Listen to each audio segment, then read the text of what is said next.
একটি বাগানে একটি বেগুন গাছ ছিল। সেই গাছে একটি টিয়া পাখি তার বাসা বানালো। গাছের নিচে থাকত একটি চালাক বিড়াল। প্রতিদিন বিড়ালটি চুপচাপ টিয়া পাখির সব কাজ লক্ষ্য করত। কিছুদিন পর টিয়া পাখিটি বাসায় 3টি ডিম দিল। বিড়ালটি ডিমগুলো দেখে মনে মনে ভাবল, ডিমগুলো ছানা হলে আমি সুযোগ পেয়ে সব খেয়ে নেব। কিন্তু টিয়া পাখিটি বিড়ালের চোখের ভাষা বুঝে গেল। সেটার ভালো বন্ধু বাঘকে সব কথা জানিয়ে রাখল। কয়েকদিন পর ডিম ফুটে 3টি সুন্দর ছানা হলো। ছানাগুলো ধীরে ধীরে বড় হতে লাগলো, আর বিড়ালের লোভও দিনে দিনে বাড়তে থাকলো।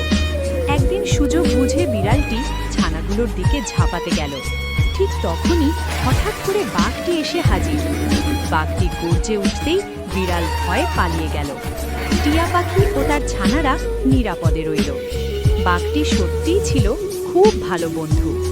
শেষে তারা দুজন মিলে সবাইকে বলতে লাগলো, ক্যাট অন এনজয় টিভি। ভিডিওগুলো লাইক, ফলো, সাবস্ক্রাইব আর শেয়ার করতে ভুলবেন না।